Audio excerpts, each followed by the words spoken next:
Hello and welcome to Global Vegfest. I'm Katrina Fox, the founder of Vivas, a global community and media brand for vegan women driven by compassion, purpose, and a bit of sparkle.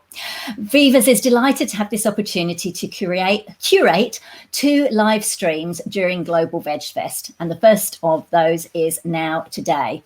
And the aim is to showcase the voices and talents of vegan women from across the globe. And we've got a couple of wonderful live streams. I'm really excited. If you'd like to find out more about Vivas, you can go to thevivasnetwork.com. So we're kicking off this first Vivas live stream with a really important panel discussion on bridging the gap between racial divides in veganism. The panel's being hosted by the amazing serial entrepreneur Naijha Wright-Brown, who is the marketing director at the Land of Kush VeganSoul Bistro in Maryland, USA. And Naijha is also the executive director of the Black Veg Society. And she's joined by an incredible group of amazing vegan women to discuss this really important topic. So without further ado, please welcome Naijha Wright-Brown and the panelists. Good day, everyone. Thank you. Thank you for Katrina and Vivas for having us. Yes, I'm very excited about this panel, Bridging the Gap Between Racial Divides in Veganism. And if people don't realize or understand that that is a thing, then you're living under a rock. We're definitely in the backyard of the latest allegation at the Vegan Society. So it is a real thing. So today I'm happy to talk with Dr. Leila, Priyanka, Dr. Erin, and Gwenna Hunter. And we're just going to get right into it. Dr. Leila, I understand that you're passionate about food justice and health equity. What are some examples you're seeing? Thank you. Yeah, well, I think one of the things that, which is very obvious and you can see it on the surface is, whenever you go to a website of a famous, well-known, vegan or plant-based organization, and you look at the members, you see the lack of diversity, the lack of, people of color. Having said that, sometimes even if there are actually people of color, it doesn't necessarily mean that the group is diverse because we live in a white hegemonic society. And something that we don't really talk much about is the internalized racism. People of color who have internalized racism, who are actually supporting the white dominance. So, but then again, when you have a health summit, for example, and you see that the topics that are covered are actually the majority or all of them are addressed to the white audience. So yes. I interviewed someone the other day that's doing a raw health summit, and that's the very thing that we talked about, that the diverse group of speakers was needed because she couldn't find that anywhere else. So that's definitely an important point that you're bringing up, the diversity in speakers and panelists. So thank you for that. Did you want to say anything else before we move on? Priyanka, you are focused on intersectional veganism and climate justice. What are you seeing out there? What's an example? Yes, absolutely. Firstly, I just wanted to say it's an honor to be here with such amazing women. My name is Priyanka. I'm half Indian, half Ecuadorian. And before I begin, I'd like to take a moment to acknowledge the ancestral land I stand on today of the Narragansett and Wampanoag people of Rhode Island. And I wish to honor and respect the many indigenous people still connected to this land on which we gather across the globe. So when thinking about this panel discussion, there was a few questions that came to mind. Do you think our diets might be colonized? We know. We know. That's right? So countries have been colonized or are still colonized, but can cuisine also be colonized? Our Earth has close to 8 billion people, and 3.7 of those people were once or might still be colonized today directly or indirectly. And that means that 2 of 3 people are eating food that has a connection to colonized cuisine. So when I was thinking about colonized diets, a few questions came to mind around the role of media in perpetuating a certain dominant discourse that creates divide, especially in the context of veganism. So I decided to do a quick search to know if the movement that I represent in turn represents me. And I was confronted with hundreds and hundreds of pages that painted a particular narrative of vegans living among ripe fruit, fresh vegetables, eating perfectly dressed salads, basking under sunlight. And I spent several minutes scrolling page by page, and it dawned upon me that there's a very specific trope being curated. And it took me until the bottom of page 3 to see anyone that I could directly identify with or relate to. And as a woman of color and someone who works with women of color, all of whom are vegan activists, it truly saddens me to see that we barely have accurate representation. But why is that? I mean, we've had there's the seventh day, but there's a number of people, number of groups, stemming out of India also that have started this lifestyle. So why is that? I mean, Dr. Erin, what are you seeing out there? Well, first off, yes, thank you. I just want to also thank you for having me. And so what qualifies me to talk about race, right? I'm a woman. Right. And I can never know the experience of the women, all of you on the panel. And I was born in a small rural town that lacked any racial diversity. In fact, it wasn't until I went to college that I actually really interacted with people of color. And so I, like a lot of white people, really lack any sort of awareness or fluency around conversations about race. For a long time I did, right? And I still am learning. And so, and it's because we feel uncomfortable. And I think that's what we see. Thank you. We feel uncomfortable. Thank you for admitting that. Well, exactly. But now, as a lifestyle medicine practitioner living in the Chicago area, I believe the gap, especially amongst healthcare practitioners, is that their ideas around behavior change alone is at the crux of disease prevention. We know that Black adults, for example, are more likely to be diagnosed with diabetes, heart disease, stroke, high blood pressure, cancer, and these are mostly preventable lifestyle diseases. But it's intentional too. It's intentional too in the environment. And that's what I'm getting at. Yes. Mm-hmm. And what I hear lifestyle medicine practitioners will say, is we'll make better food choices. But this is very short-sighted, right? There's a lack of addressing or even looking at the social determinants of health and the systems and structures that lead to health disparities and health inequity that leads to these diseases. And the racist systems that prevent healthy access to food, access to resources, access to opportunity, right? And it's not just the individual health practitioners, but the organizations that they work for that really need to be held accountable. Exactly. Thank you for that, Dr. Erin. Gwenna, we know you're in it with the Vegans of LA, founded that, Vegans for Black Lives Matter, and being a food aid coordinator for vegan outreach. I know you know front and center what's going on. Yes. And I wanted to, can you hear me? Okay.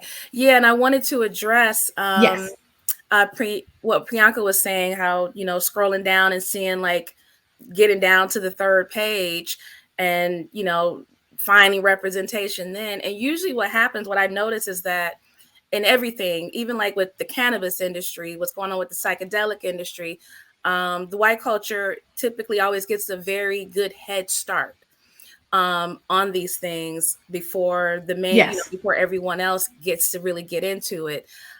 Black people right now are more likely to go vegan before anybody else. We are the fastest growing segment now. So hopefully those numbers about the diabetes and stuff, that starts to reverse and starts to change. But yeah, I think one of the issues is because they usually get the information first, they're in it before anyone else. And that's why it's always like, it feels like everything is colonized. And then by the time we're in it, we're like, oh, well, this is the face of it. Cause I'm still concerned when I'm usually approached about speaking or being a part of something, I will check the website and I will look to see who's involved and look at the board of directors. And it's still a big issue. Issue. I see like maybe one Asian person, I'm like, no, I'm sorry, that's not going to cut it. You need to step that up and you need to do better. Yeah, exactly. So we still have a long way to go in this movement. I can tell you, coming into the vegan lifestyle, I thought it was supposed to be this compassionate lifestyle. When I say compassion, I'm talking about university compassion. And when I came into it and found out about the Black and white vegan infighting and just infighting alone, I said, you know what? I really don't want any parts of this, because I'm going to go practice ahimsa. Yeah. You know what I'm saying? Like, forget all this vegan stuff, because, you know, but then you think racism is racism. So no matter where you go, no matter where you hide, it's going to exist. So how do we bridge the gap? Everyone's not going to like everyone is not going to like everyone, period, end of story. But we have an issue that we're trying to address, and cultures are going to look at things a different way. And there's nothing you can do about it, but we have a shared mission. Dr. Leila, what can we do to bridge the gap? What are some action plans, effective, impactful plans that we can put in place to bridge this gap? Well, to be honest, it is, we are sitting here, all of us, most of us, kind of people of color discussing this. And I just wonder how many white people are actually watching this. Because at the end of the day, I hope a lot. It's Global Vegfest. If the white vegans are not actually watching this and are not interested in learning about it, then there's no point. We are going to continue, the status quo. So I think, first of all, we need to have white vegans who recognize the importance of this issue and why this should be actually part of, whatever they are doing, part of their mission statement. And admit to it like Dr. Erin did. Yes, exactly. If it makes you uncomfortable, you still need to talk about it. Exactly. And that's actually one of the points I wanted to mention. First of all, it is going to take time and effort. And I think a lot of vegan organizations, they put a statement, on equity, inclusion, diversity. And it is nice that they have this declaration, but they think it is a one-off thing, It's not. It's an ongoing process. Each time, as I said, we live in a white hegemonic society. So whiteness, the white standards are the norm, and we conform to those norms. So they need to kind of be aware of that. They need to be aware of their unconscious biases.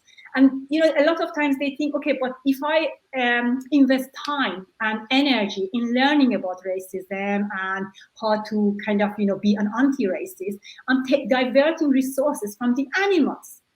And in the short term, it might look like, it would be better to invest that time and energy in learning, I don't know, about animal rights and how to advocate a vegan diet. But in the long run, I believe actually a fair, inclusive, diverse organization will benefit this very, animals we are actually trying to help. So, white vegans need to do the work. And it is an ongoing process, and it is going to make them uncomfortable. I think actually, what Erin said, I totally agree with that. I find actually, first of all, we say we need to call people out on their kind of racist behaviors. They don't like it. But I find even when I actually talk about racism in general terms, so I'm not actually calling out anybody on anything, people feel so uncomfortable and they don't realize that. They shut me down. So I think, it is really the white vegans are the ones who need to do the work, and they need to realize how important it is. It's not enough for me to tell them. So exactly. Thank you for saying that. It's not for us to tell. You need to recognize this. Dr. Erin, recognize it and embrace it. Get uncomfortable and let's bridge the gap. Priyanka.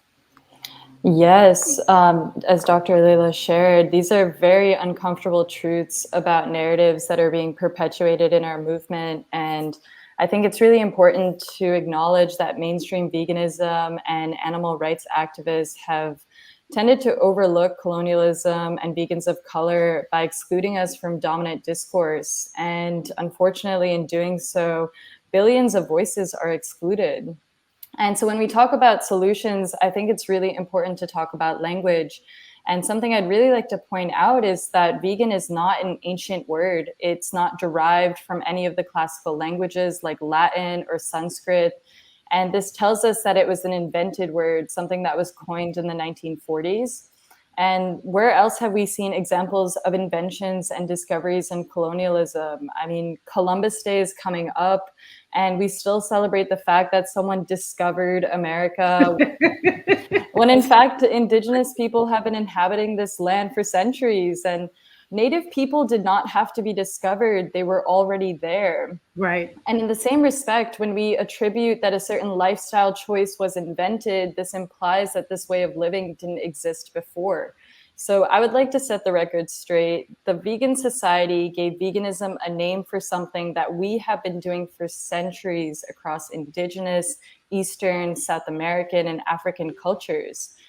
And I would like to encourage all of our viewers and everyone to do a simple search and see what you discover about the dominant narratives within our movement. And if we look deeper into these narratives, we can rewrite this story and give credit where it's due.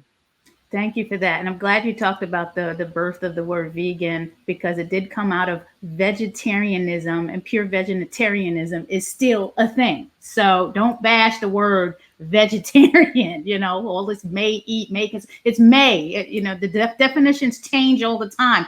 Now they're saying vegetarians will eat. No, that's not true. I know some pure vegetarians. Dr. Erin, what do you want to add to that? Yeah, well, I'm actually going to just piggyback a little bit on what Leila was talking about. I think we have to, as the white audience is who I'm primarily speaking to, needs to really go inward and first recognize their own privilege. That's really the first step. You have to start with hello. Yeah, right? They have a privilege. Sometimes they're like, I don't have what privilege. What? Well, right. You have to go inward, interrogate your own identity, decondition and challenge those beliefs that have been ingrained. And how do we do this? Really, first through continual education. You have to never consider your learning unfinished. I still have so many things to learn myself. But one really important point, do not rely on your Black and brown friends to educate you on this. Do the work on your own. Yes. Look at the work of people like Dana Bowen Matthew, Kathleen Demeron, Isabella Wilkerson. I mean, just do a Google search and you'll find lots and lots of Black authors or brown authors. And this is what I mean. The foundation of our education must be rooted in the voices and perspectives of Black, Indigenous people of color. And so what are some examples, right? Well, I mean, and my point too, after you've done that though, that's really not enough. You still also, reflecting is not enough. You really have to do some anti-racist work and be held accountable. And so what are some examples of this? Get involved, donate your time and services to BIPOC-led racial justice efforts. As a healthcare practitioner, I looked at, what are my interests? Yes, lifestyle medicine, health wellness, health equity. So I'm involved in research at the Versa Foundation that assures BIPOC representation in their research. I'm also involved with a group called Health Equity Achieved Through Lifestyle Medicine. But really important, as a white person, I consider myself a guest in these organizations. I listen, follow their leadership, do not take over. I do not decide, what is needed. They decide what is needed and take the lead. And it's my job to really break the silence on racism, make sure that anti-racism gets on the table and stays on the table in workplaces, social circles, places of worship, other organizations. And another thing is donate a percentage of your income to racial justice organizations led by BIPOC people, such as Vegans for Black Lives Matter or Versa Foundation and organizations like that. Thank you for that, Dr. Erin. Gwenna. Yeah, when I first got involved in this movement and was giving talks in Black communities, I got cussed out, shunned, different things, because I was doing it the way I was trained, which was coming from a white perspective. Right. I had to find my own voice and talk to Black people in a way that made sense. Sharon Eastham, who's making comments saying that, why are you bringing race into this? This is the type of cognitive dissonance. This is why this panel is necessary. It's for people like you who don't get it. So like when I'm done with this, I'm actually going to a food desert to do some food outreach where we're going to be providing organic foods and fresh vegetables, because in certain communities, it's been designed to where there's only certain types of foods in these areas where they can't get organic. Sometimes they can't get organic strawberries. Maybe they have access to strawberries, but not organic, where they don't have access to maybe Miyokos, because sometimes these items are in Whole Foods. And no diss to her, because I love Miyokos. I'm just using as an example. No, that's a good example. Yeah, you can't get certain vegan brands in certain zip codes because of how things are set up. Also, sometimes in this movement, our voices aren't heard. So, I've had people say, oh, how do I talk I was approached by some Black Lives Matter people when we were doing this. How do I talk? So I help with that. So Sharon, that's why race is involved in this, and that's why it's necessary. And I'm glad you're watching, and I hope you learn something instead of keep making comments saying that we're diluting. We're educating, and you of all people really need to be paying attention. Right. And that's the lack of compassion that I was talking about, people like that. So I'm not looking at the comments because I need to be engaged. But I'm glad that you pointed that out. I have no time for the nonsense. So talking about white allyship, I really don't know what the true meaning of it is. Dr. Leila, what is the meaning? What is that? What is a white ally? Before answering that, I want to say something to Sharon because I read the comment. Let's go in on it. To say something. I tell you something, if we want a vegan world, if we just focus on the white people and it's a very small percentage of the world.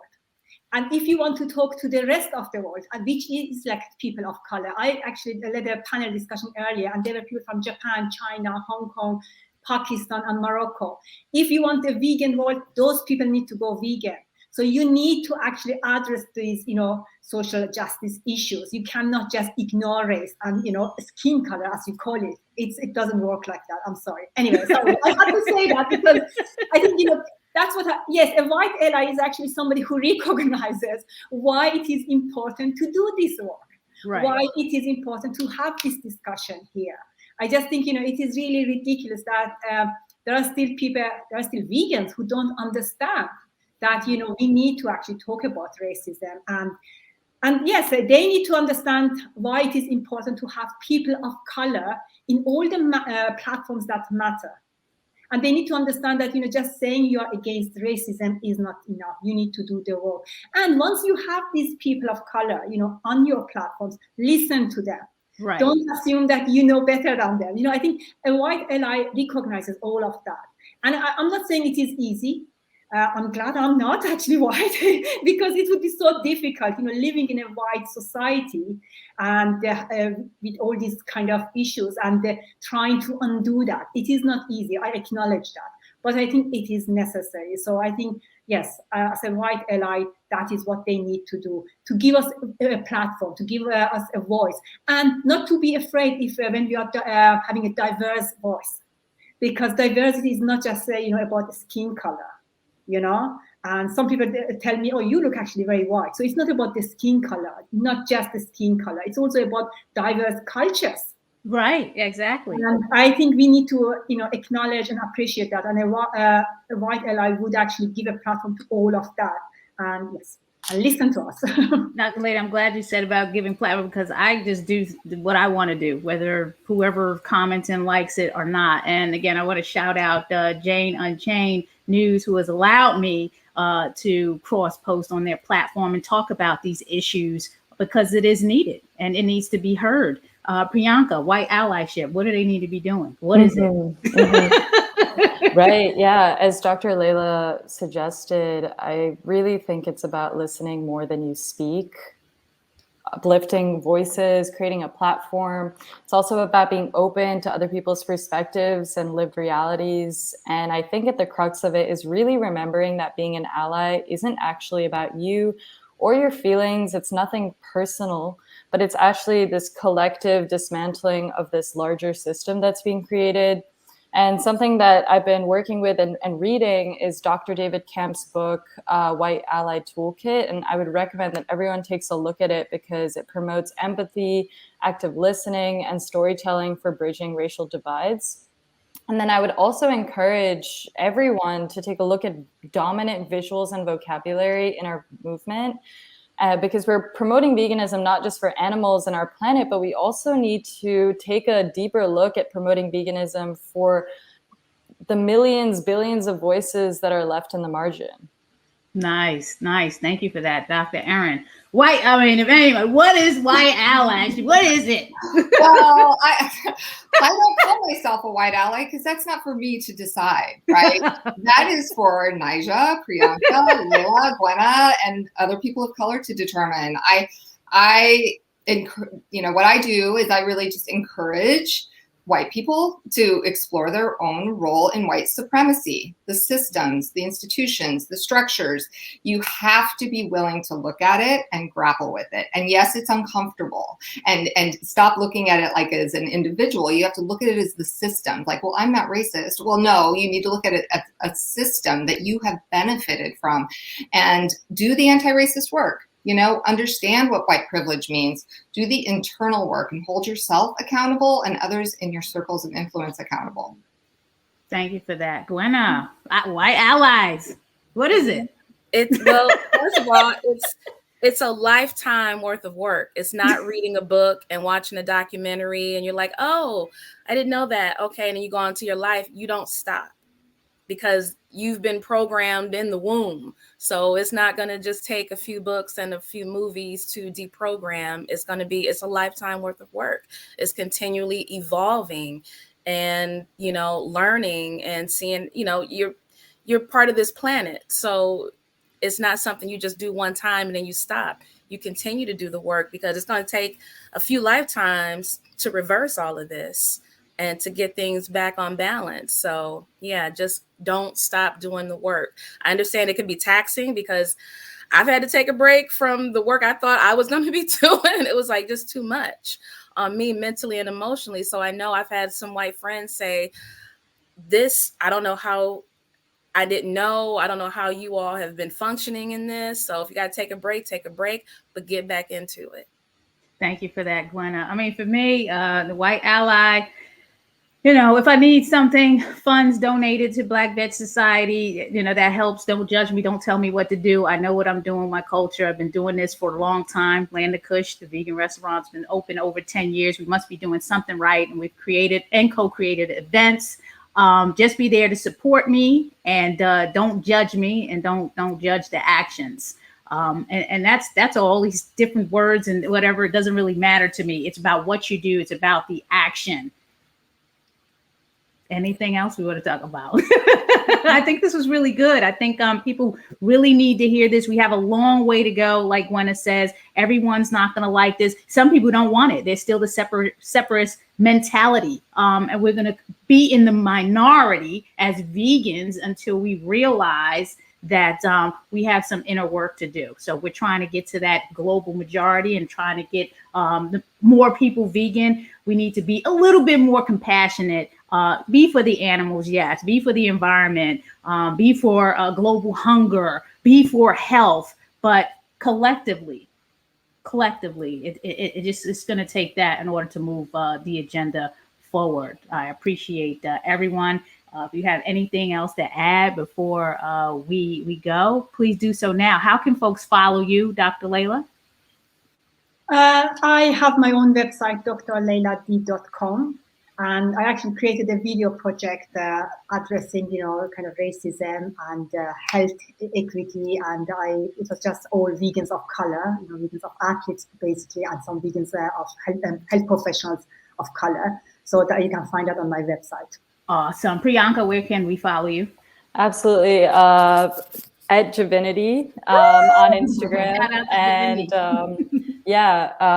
theversafoundation.org, and just check us out on Instagram. Awesome. Dr. Erin, where can we follow you? Well, you can find me on Facebook, Instagram. I'm at Thrive Plant Life on Instagram. I'm on LinkedIn as well. And I'm part of Divinity also. Awesome. Gwenna, where can we follow you? You can find me on LA Health Save and also Gwenna1, Gwenna #1.